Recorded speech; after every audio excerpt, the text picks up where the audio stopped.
You feel like a vacation.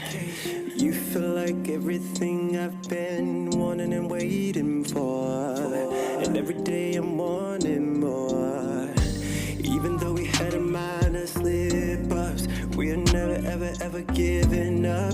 Got the modern Gina kind of love. Hey, everybody. Yo, what's up, people? Welcome to the Show Up and Show Out podcast. That's right. This is episode 2 of season 3. And y'all, excuse the raspiness. I feel like I'm one of those, radio personalities. But hey, you just never know. Y'all, we had to get up butt crack of dawn early to record this. And if we're being 100% real, keep it real. Because our little ones, actually one of our little ones, doesn't want to go to sleep at night for us to be able to record this at night. So here we are. No, she does not. Trying to record during the day is just busy because having 2 autistic girls, it's a lot, especially in their age of 3 and 4. They have to be hands-on a lot. I now mean a lot. 24/7. So here we are. But anyway, we want to go ahead and jump right in. As you guys know, we're going through my journals. We're going through my book, The Light Through the Darkness, and we are discussing some different excerpts from that, as well as going over my journal writings and getting our response to it now, 5 years post, right? Find out date, if you will, of Javon's infidelity. We talk about core wound healing a lot. In that, core wound healing is a modality that we use with our clients. Basically what it is, it's a 6-step process. And we go through identifying the wounds and traumas and self-limiting beliefs of your childhood, of your young adulthood. We bring it to the forefront and we allow you to basically dive into them deeper in order to release those traumas. Yeah, you got to pull that thing up out of you, man, because a lot of your things that happen from your childhood to your teenage years, in between, even as a young adult, a lot of those things are what's basically who you are as a person in that moment right now, especially if you haven't gone to any type of therapy or received any type of help. Usually that's what's making you just be a specific way. If you have a lot of anger or insecurities or resentment or stress, is from a lot of childhood trauma or a lot of trauma period in your life, right? That you've been dealing with for most of your life. So us taking you through that core wound healing helps you to release, helps you to be the best version of yourself. And that's truly what it's about, becoming the best version of yourself. Right. You have to be the better version of you for yourself and for your relationship. That's right. So in this particular journal entry, I was working through one of those wounds, and the wound that I was working through was being able to trust Javon again, because this was 2021, I believe. Let me go back here. And it was in January of 2021. It actually was right after our last episode where I read that excerpt from my journal then. It was right after that. Like I said, it's a 6-step process. And so the 6th step is forgiveness and gratitude. And that's where we actually have you write a letter, not that you're going to give it to the person. Grace. But we have you write a letter to the person that was part of that memory that started the wound and or trauma for you. And forgiveness is huge because it's really for you. It's not for the other person.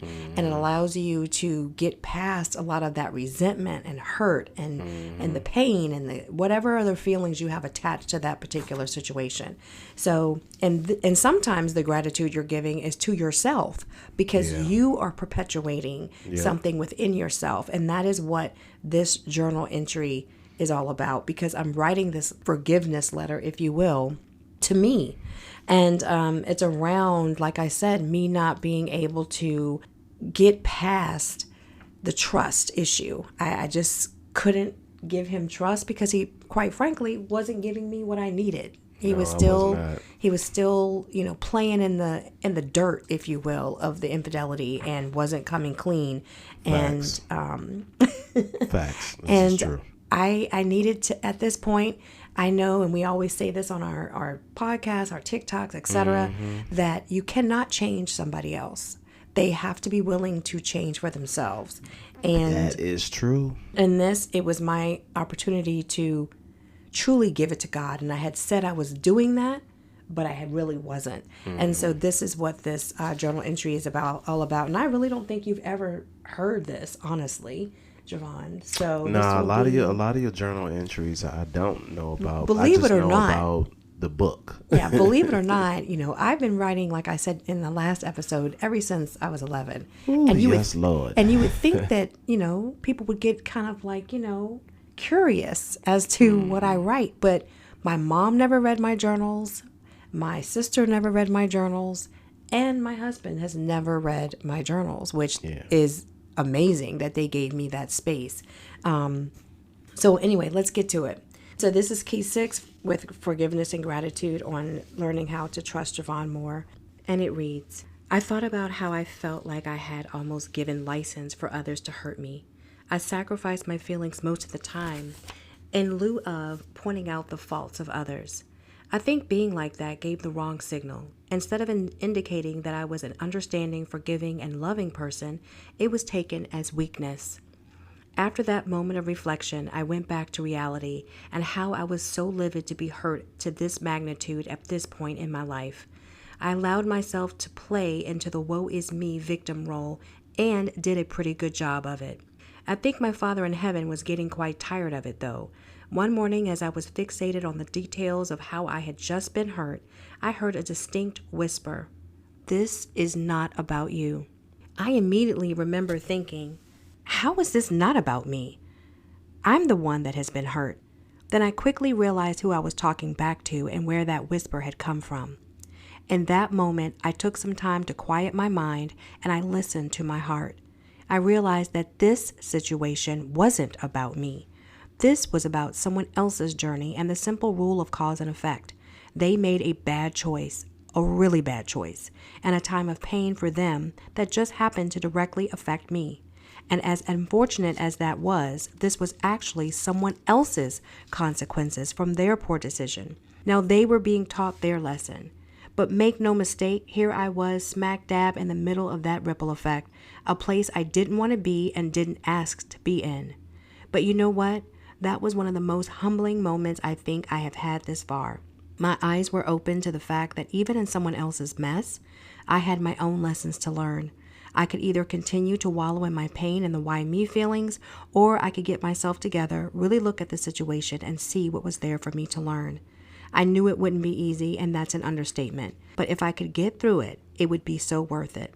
I've always heard and been taught that you become stronger and wiser through your trials, that there is always something to learn from them. And if you can just get laser focused on what you can glean from the lesson that is presented within the trial, it will build your character in a way you never could without having experienced it. Well. So what do you think? Like, Javon, that is. What do you think about that? I know one thing. I do remember when I did come home, and I think too, even in that moment, God gave me the right words, or he was kind of opening me up and allowing me to say the right things, because normally when you are busted and you still continue to do things, and this is the thing with men, we tend to, we always say, oh, I'm sorry, I'll never do it again, just give me one more chance, I'm gonna do right. Those weren't the specific words that really resonated with me. What resonated with me within that moment is that I said, look, let's take it day by day. Mm-hmm. It wouldn't give me another chance.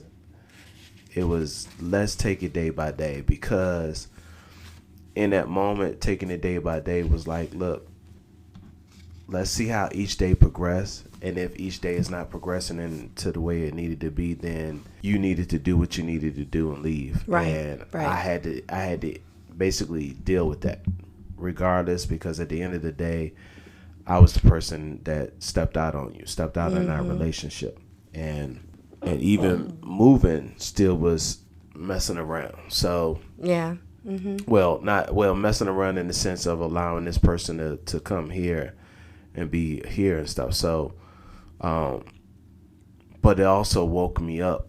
It was like I was awake before, but this really was like that last straw that woke me up. It's almost like somebody punching you in the gut. Well, I think you saw how serious I was. Yeah, I saw how serious you was, but also even in my own moment of Clarity. Of clarity. Yep, I was just going to say that. My moment of clarity. I also realized too that I was losing the best thing that has ever happened to me in my life. So either I was going to be real with myself and realize the pain I was putting you through and the games I was playing and the lies that I kept continuously to tell, or I would lose everything, and my everything is you. Right. It didn't, nothing else mattered. It wasn't about a job. It wasn't about the state. It's at the end of the day, I left Virginia because I wanted to be with you. It wasn't about nothing else. I couldn't see myself without you. And my mind was like, you at this moment, if you having to be on a plane going back, nah, that wasn't gonna cut it, because I was just such in a dark state of mind that I didn't feel like the pain I was feeling enduring myself. You didn't know in that moment. No, I did not. All we were dealing with was the pain that you were dealing with and the pain I was putting you through, the trauma I was putting you through. But I had my own inner pain, having to deal with a person with a lot of toxicity. And not only that, this person also was an addict. And so I'm dealing with an addict, a person I got myself caught up with, and being around that person for a long period of time, I had that huge gap. It helped me to really also see who they were when they came back around. And so all of the things I was dealing with in that moment when I brought that person here, it was a lot. It was like truly intensified. It was almost like I woke up both ways. I woke up with realizing I couldn't see myself without you, but I also woke up realizing the mess that I created. Right. That you were blinded to when you were sitting in it. Right, that I was blinded to, because again, sometimes we get caught up in, let's keep it real, we get caught up in a lot of the things when you are dealing with another female, whether it be thinking that you love them, whether it's you thinking that sex is good, let's be real. Well, whether you thinking that they can give you something that's missing or that's going to help you, or you may not want to like deal with specific things as far as somebody telling you what to do, and you feeling like I need to be my own person. I can come and go as I please and I can do the things I want. But in reality, we all need some type of structure in our life. You can't just be wilding out. Right. Because wilding out and doing the wrong things and not thinking about how you going about with your life lands you in a lot of mess. I lost acting gigs, I lost jobs, I lost money, I lost friends. Heck, I dang near was losing family members because of my choices. Very true. And then not only was, were you important, we had a daughter in that moment who was important that I needed to wake up for, because as a man, I needed to be there for not only my wife, but for my little girl, our little girl. Right. Even with her autism, which we didn't know at the time that she had autism. Right. She was a baby. So I had to wake up because I had already ruined a lot of things. My childhood was already trash. I didn't really have a childhood. Right. So having to deal with all of the things I had to suffer through, I just didn't want that anymore for her.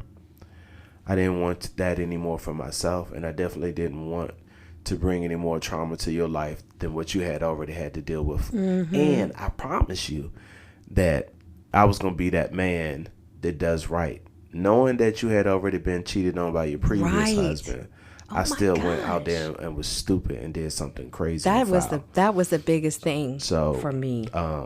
the wake up call was real. Yeah. You know. And for me, you know, when I wrote that, it was a wake up call for me too, because I was still trying to put my hands on the situation as if I could do anything, as if I could fix Trying to basically all that was going on, because that's what I am. I am a solution seeker. I'm always seeking for the solution in a situation. And for whatever reason, I thought that, you know, if I just do it this way, if I just come at you that way, if I just do it this way, it'll make me change. Exactly. And everything I did not work. Everything I thought would help you did not work. I remember even sending you pictures of us getting married. Like, I would send you pictures of us with the family. I would send you all these books on text message about how much I love you and this and that and what are you doing, and even trying to make you see the demise you were bringing on yourself. Like, if you're going to be with someone that's bringing something to the table. Don't be with someone who's actually removing things from your life and bringing toxicity and devastation to your life. And even that you did not see, you didn't get. And so in this journal entry, after finding out all that I had found out back in December of 2020,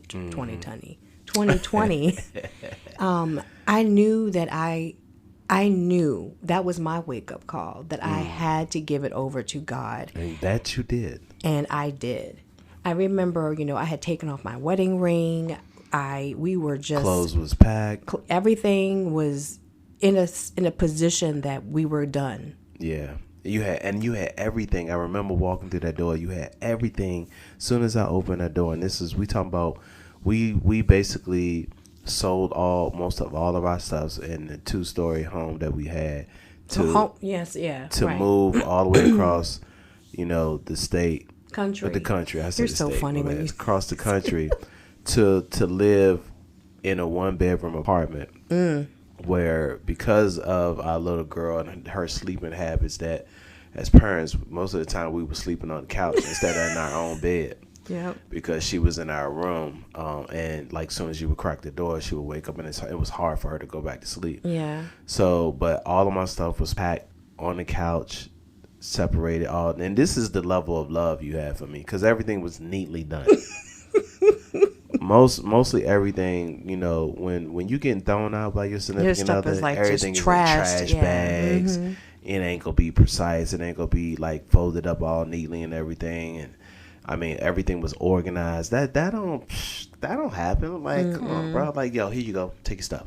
That Get just out. shows you my Get out. OCD is Get real, because I couldn't do that. Yeah. And my love for you was real. Like, and then, it was packed in the one bag we had to go back, on the plane. So I had to get your stuff and her stuff in there.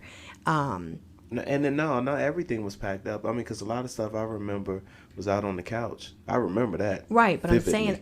I'm saying the stuff that was packed, it's like I had to get all of your stuff in there, your stuff and her stuff. So I was trying to find a way to do that, which is why, another reason why it was done so precisely. But a lot of, like you said, the ultimate part of that is that how much I love you. Yeah. And I didn't want to do that, but at the same token, at that time, it was like couldn't sit there and keep going through. Yeah, I had put myself through years at this point. Yeah, like 2 years of bull crap. And when I say the opportunities, like, men, y'all gotta understand, women give men a lot of chances. Yes, we do. And there is no limited amount of chances that a woman gives you. But in that moment, what you need to understand is that if you really look back on the fact that if your relationship is evolving or you're getting the help that you're getting now, you need to really look back on how many opportunities and chances that woman gave you or that man gave you in a relationship. Because this also not only applies to men, this applies to women. Yep. That person truly loves you. That person truly believes in you. That person truly wants this relationship to work. That person truly feels like you guys can make a real life together for the rest of your lives or however long you're going to be on this earth. But in that moment, you have to realize that. What they see, you have to see. And that's what we talk about when you yourself have to change. It's not about them changing you, because No. again, we can't change other people. We can't make anyone do anything they want to do unless you're working on a job. And this is the law. You ain't gonna get your this money. is what you need to do, Exactly. and this is how the job should be Right. day to day. Right. And if you don't, you ain't gonna have no job. Yep. That's just that. But in a Yep. relationship, it's not a job. It's a lot of work, but it's not a job.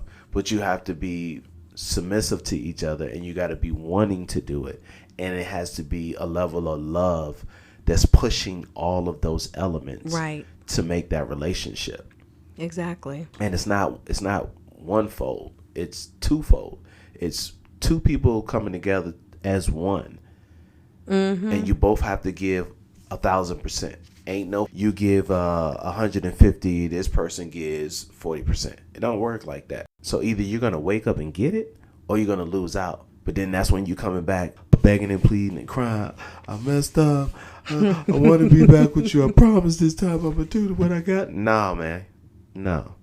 Yeah. No, because by then, usually if you're down on your knees begging and pleading and you're out the house, the chances of you getting back are very, very, very slim. Slim. Now, you might get back in, but they're very, very, very slim. So while you're there in that moment, you need to have that wake-up call. You need to have something to wake you up, because it ain't but so many times before a woman is fed up. Well, and on And that we note, all, sorry. if you know that song, you know that song. Yeah. So... On that note, I'm going to go ahead and go into the excerpt that I wrote in my book. And I point blank remember this moment of where this whole chapter came from. So in my book, The Light Through the Darkness, I break it up in sections. And this particular section is called The Lessons. And sorry about the noise, y'all. We're grief. pouring water in a glass for my wife. My poor voice. This chapter is called The Lessons, and the lessons are what I was being taught in the moment in terms of the things that Heavenly Father allowed me to wake up on things that I needed to understand and see. And I remember this very vividly because I was working, and I was at this time, I am a huge overthinker, honestly, if I'm being real. And I was thinking about everything and how he had done this to me and that to me and this to me and that to me and how could he and blah, blah, blah. And it came to me in a very small whisper, just like the Holy Spirit does. It's not about you.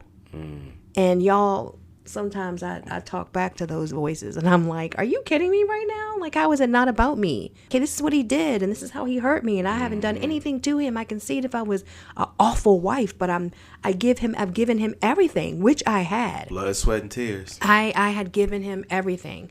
I took my mishaps, if you will, in my first marriage and made sure that I made up for them in this marriage with Javon, and we had an amazing relationship.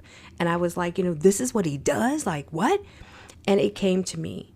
And so I'm going to read a little bit about this, about that moment and what I was thinking and what was really brought to me in my own mind about why it really wasn't about me. All right, so I'm going to jump right in. One morning, as I was fixated on the details of how I had just been hurt, I immediately remember thinking, how is this not about me? I'm the one that has been hurt. Then I quickly realized who I was talking back to and where that whisper had come from. In that moment, I took some time to quiet my mind and I listened to my heart. I realized that this situation wasn't about me. This was about someone else's journey and the simple rule of cause and effect. They made a bad choice, a really bad choice, and a time of pain for them that just happened to directly affect me. And unfortunate as that was, this was actually someone else's consequences from their poor decision. Now they were being taught their lesson. That was one of the most humbling moments I think I have had this far. My eyes were open to the fact that even in someone else's mess, I had my own lessons to learn. I could either continue to wallow in pain and the why me feelings, or I could get myself together, really look at the situation and see what was there for me to learn. I knew it wouldn't be easy, and that's an understatement. But if I could get through it, it would be so worth it. I've always heard and been taught that you become stronger and wiser through your trials, that there is always something to learn from them. And if you can just get laser focused on what you can glean from the lesson that is presented within the trial, it will build your character in a way you never could without having experienced it. That right there, my friends, was a wow moment for me. Like, I wrote that part, but I'm telling you, when I was writing that, that was God speaking directly to me, basically saying, look, I know this is a lot. Yeah. But rather than you sitting there beating yourself up, playing that victim role, why don't you learn something from this? That was a pivotal moment for me. And Javon, I don't know, did you actually see, looking back, and I know you didn't see much because of your mental state, but did you see a shift in my actions and how I was dealing with you during that time, like early on? Because this was back in 2018, like, you know, right after we had found out, a couple of months after I had found out. Did you see You was real quiet. shift? You were real quiet. You were real quiet. Like, you would speak on things and say things, but you will be real quiet, and you still would just be a wife and be present. And I think in that moment you were trying not to think about the things that you knew that I was doing. Facts on that. And try not to think about all the lies I was telling, and really diving into it. And what you were trying to do, what I noticed, is that in the moment when I was at home, or when I came home, you were trying to be present in that moment for us. And felt like in that moment, if I'm just here with us and showing him that, hey, this is the level of love that we built in a relationship in our home, and still doing all the things that, you know, a wife or significant other that supports one another does, it'll probably help to, you know, wake me up, but also make me realize what I have and what I could lose. Yeah. You were still like cooking food, still taking, you know, folding my clothes, making sure, you know, that I had little snacks here and there, planning trips. You know, we were still doing all the things that we were doing before. And on top of that, the biggest thing you were doing was you wasn't trying to retaliate. No. Like back, you know, like going out of our, you know, out of marriage, stepping out and trying to get back. But also the biggest huge thing was you wasn't involving other people in our relationship. No. You wasn't going to run into your family. You wasn't, you know, running to a friend. Nope. And you had made that prayer closet. So you were in that closet always, constantly. That's another thing. You always like deep into reading scriptures. I Or always motivational saw something. some motivation. I always saw your head in a book, or in a closet. Yep. Constantly. And you also spent a lot of time with me. So in my man cave, when I came home, you would come in there and sit with me. You ain't even say anything. You would just come in there and sit with me. And those moments for me were a lot. In those moments too, it was also me realizing that my head, everything that was spinning in my head was like, I don't want to lose this woman. Yeah. Look at what she's still riding and die with me right now, sitting there, you know. And I would come in the house ready to smoke a blunt. Soon, boom, I'm rolling, talking, and I'm talking like ain't nothing, like I went out there in the street doing nothing, doing all kinds of crap. What you wasn't realizing in the moment is that I was just so glad to be home. No, I wasn't realizing that. I didn't even think that was my safe zone. Being home was my safe zone, because when I wasn't there, I was dealing with toxicity. You know, I was ripping and running around. I was always taking care of others and supporting them, you know, but nobody was supporting me. Nobody was giving me what I needed. It was just me giving a lot of me to other people. Right. And so being able to come home, I could relax, I could sleep, I could not have to look over my shoulder or worry about any drama. Have a good meal, you know. So those things were like huge in the moment. To me, they were huge, and I needed those things. So And for me, you know, a lot of people have asked us, like on our TikTok, like, oh, well, if I still do those things, you know, am I making it seem like it's okay for them to do all the dirt? No, First of all, you're not. they know full well what they're doing is wrong. Exactly. But I think for me in that moment and what I was being taught is, and this will probably be, we'll pick this up in our next episode, was to be still. Yeah, and that Was you were. to be still. For me to truly, you know, be still and be who I really was. Like all the retaliation and yelling and all that, Yeah. that's just not me. No, right? it wasn't. And I was trying to show you that this is a safe space for you, that all that you're doing is not really what you want. Because remember, you know, I don't, you know, if you guys, if this is your first episode listening to us, if you go back, we talk about how we first met. And we had an amazing relationship and courtship and dating and all of that. Everything, sat down and talked things so our through. foundation was amazing. So for me, I was like, if I can give you a little bit of the beginning and show you that even in this craziness, this is where you need and should be. I think that's why I was doing all that, was to get, because I knew what you were dealing with. Yeah. I knew the person you were dealing with very well. Because they were stalking me and calling me and leaving me crappy messages and blah, blah, blah, blah. They were. So I knew what you were doing. Yeah, they were very, very, very, very mentally abusive. Very. To me, you mean? Yeah, to you too. But, to me too. But to definitely me too. to me. And it was, you know, for me, I just wanted to give you a safe space. So when you came home, I wanted to give you, like, aren't you glad to be here? Like, don't you feel the difference? Like, can't you feel the energy is different, bruh?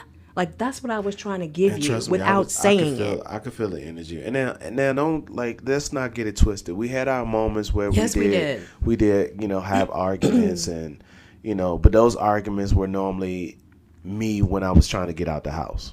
Yeah, he would always do that whole deflection where he would bring up something to get upset about, and then put it on me like I'm the one that he can't be around right now to have a reason to leave. You know, and that's as men that we do that a lot. You Those know, when we don't want to talk games. about things or we need to get away, we'll allow our argument to go to the next level. Because we use that anger, like, you know, I need to get out the house. I need to get away. I can't deal with you anymore. Yeah. So and that's what we do. I mean, and I'm not saying that's every man out there, but that's pretty much the lay of the land of what we do. And it's a way for you to get out of it without it being, quote unquote, your fault. Right. You deflect it on, you know, somebody else. But in reality, it really is your fault. Yeah. But yeah, so, you know, that was huge for me. Like me realizing that, okay, you know what? Take a step back. This really isn't about Michael. This is about Javon and what you're going through and what your pain is and your devastation is. And there's something deeper than just the cheating. Yeah. To keep you there. And I knew that. Like, I'm like, there's no way in heck that the regular Javon, now mind you too, audience, he was also full blown in this deep, dark depression. Yeah, I there was taking no my pills. way, there was no way that the man I met would allow someone to take his vehicle and make this vehicle look hideous. There's no one that would take him away from getting his money, his job. Yeah. You know what I mean? And all of those things. If you knew have me been when she taken talked away. about that vehicle, I was out there cleaning our cars, my gosh, pristine all the time. All the time. His You couldn't animals, tell me. like your Yes. pets. Yeah. We had a golden retriever. He had a pet snake. He was never there for them, and that's just not. I mean, and I'm That not wasn't even. me. And I'm not even talking about our kids. Like, we're not even getting to the human beings. Yeah. He wouldn't have put himself in that position. And so I knew there was more to the equation. And I think this moment right here of clarity for me, that it's not about you, that's what allowed me to do what I was doing. Yeah. To be still and to still do the things for the most part that to show you that I'm here, I'm safe, I'm the woman that you have always wanted and needed, and I'm here for you. Like, wake up. Like it was me trying to wave moment, that little, that white flag. Yeah. Even though in that moment you could have left at any moment, but you didn't. And believe me, there was a lot of times that I was like, it would be so much easier if I just left this. Yeah. Because I had done it before. I knew how everything would stop. All the feelings that I was feeling, how I was being treated, not only by you, but by that particular person, would end.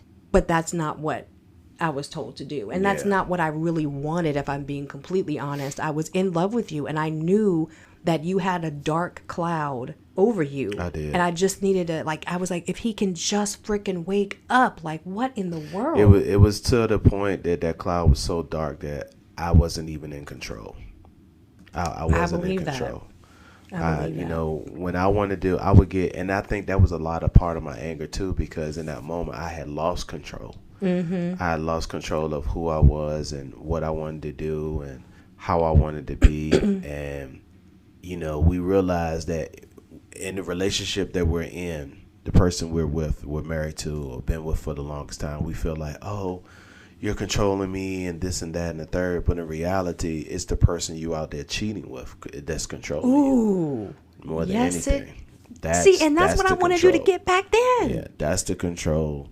Because you're controlled by the manipulation. Exactly. You're controlled by the manipulation, your own manipulation. It's almost like all of the crap that you put out, it comes back and haunts you through this person.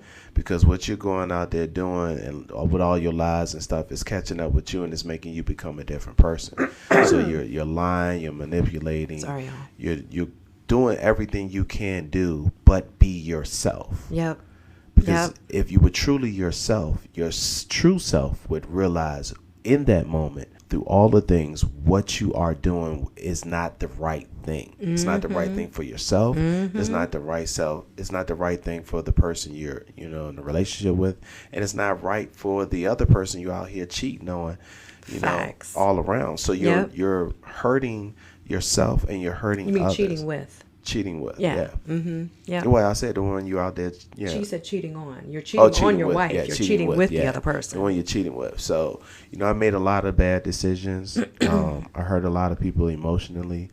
I take ownership of my part. As a matter of fact, I took on. I was gonna say, well, you already did. Let's keep it real. I took ownership of everything. Because that's just that was the type of person I was, and people preyed on that. Because they knew at the end of the day that I got this person. No matter what he says or how he goes about it, I got him. He's going to always do what I want them to do and run back. And that's why they were always coming to you, being able to say that. Like, he's going to always be my side. He's going to always do this and do that, do this, that, and the third. But the reality and I knew that when you woke up and saw what that person really was about, there's nothing there for you. There's nothing. They weren't giving you anything but toxic energy and negative situations. So I knew that you would wake up. Yeah. But and then even in that moment too, not only did I wasn't trying to change myself, I was working so hard to try to change them that I wasn't focused on myself. Right. You were giving so much to that person and their situation that you completely lost sight that you were lost in that situation. Lost in that moment, So, but y'all, it's so important for you to realize that when you are dealing with someone who is cheating, it really isn't about you. Like, women have a way, especially women and men too, actually, because we have clients where the woman has been the one cheated and the man says the same thing. Like, what did I do? What did I do wrong? How could you do this to me? Blah, blah, blah. And that's normal for us to say. Because in that moment, that's how we feel.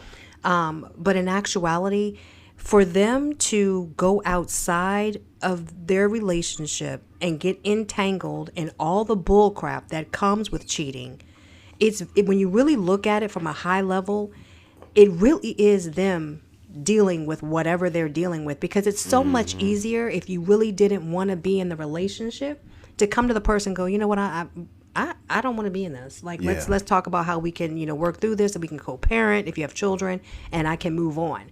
But it's not even about them not wanting to be with you. That's the whole point. They do usually want to be with you. There's a connection there that they have. It's just that there's a void there within themselves that they're trying to find elsewhere. Right. Just as if they were going out and abusing alcohol or some other vice, it's the same type of thought process. So when you're thinking about cheating, you're trying to sit there and get yourself out of that victim mode. Remember, this is their problem, their issue that I happen to be directly affected by because you are their spouse. Right. But you really need to turn back to them and say, what's going on here? And get them the help they need, because that's what's really happening there. And trust in that moment. They're not going to see it. They're not going to realize it. They're going to think that you're crazy. They're going to say you done bumped your head. I'm the same person. Ain't nothing about me different to change. Right. But you know exactly what you see. Let's keep it real. You know exactly what you see. And 9 times out of 10, they know what they're doing. Exactly. They may not be all there within that moment, because usually they're so caught up in that darkness. They don't know the way to the exit sign. Let's put it that way. They don't know the way to the exit sign to get out of it. You know? So, when they walking around in that dark cloud, they're basically looking for the exit sign, and if it doesn't reveal itself, or there's not a moment of clarity, then they're going to continue to stay walking around in that darkness and be blinded. And within that moment of being blinded, you lose yourself. Yeah. You lose friends, you lose family, you lose a lot of things that you can't get back. Right. And once it's gone, it's gone. Yep. And speaking on that exit sign, this is perfect for us to exit and have when you are going through that darkness, the thing about darkness is when a door is opened, when a light is turned on, I don't care how small it is, you can see it. Yep. And so sometimes it's just a matter of them going through the darkness for so long, right? And they're lost and all that, but when they finally see that little glimmer of light, that's when they can basically follow that to the exit sign. And that's what happened with you. Yeah, but you got to want to follow it. You got to want to follow it. And you got just like we eventually. Say, you can't make a person choose. They have to want to choose to do right. No matter how much you say to them and tell them how much you love them, that person has to want to choose to change. They have to want to be better. They have to want to grow. They have to want to make things in their life just revolve through another door. And they have to believe in themselves. Yeah. So there's a lot of things that go into that. And we all have our own versions and our own ways of doing it.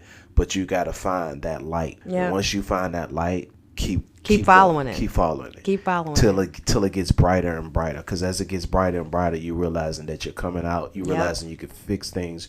You realize that you can be better. You've realized that, hey, look, my life deserves to be a specific way. It doesn't have to be this trauma and turmoil and things in my past that I've gone through, the things I've seen and had to deal with, don't define who I am as a person today. Right. I choose to define who I am, and I can make things better for my life.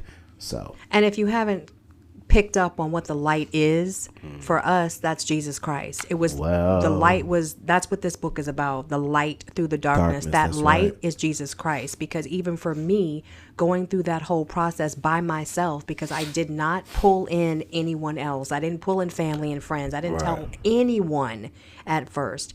The only light, the only hold I had was to my Savior, Jesus Christ, and my Father in heaven. And when Javon finally had his light bulb moment, if you will, the light that finally turned off on him or for him, it also was him rebuilding and reestablishing that relationship with his Savior. So, that's what pulled him out of it. Finally, it took a minute. I'm thinking it was going to be a couple months, boy, but it took a minute. I will continue to say this is why my wife is my hero, because, again, I don't know any woman that would have. I don't personally know any woman that would have stayed around through all the things I've taken her through for as long as she did, But there are a lot of women out there. So, men, you need to wake up and realize exactly who you have in your life before it's too late. Because we all don't get this opportunity to have a relationship with someone who truly believes in you. Right. So if you don't wake up, my brothers, you will lose a lot, because once it's gone, it's gone. It's gone. You can't get it back. As men, we're very guilty because we feel like we want to be in charge of everything. It ain't always about being in charge. It's about being vulnerable and showing your emotions. 100%. Yep. Once you start doing that, you become the best version of yourself. You start leveling up and understanding life the way that you should be understanding life. And most importantly, you have to have God at the center of it all in your relationship. Yes, you do. And at the beginning of your life. Yes. That is the only way to battle these demons. That is the only way to find that lightness through that dark. As I'm plugging my wife book, not even realizing it. But you can't see what you need to see if you're not submissive. You keep trying to fight 100%. those thoughts and those things in your head and try not to get that help on your own. You're not going to last. You're going to continue to fall. And everything around you is going to deteriorate. Yep. So ask yourself what you want out of life. Do you want to be better? Do you want to be the best version of yourself?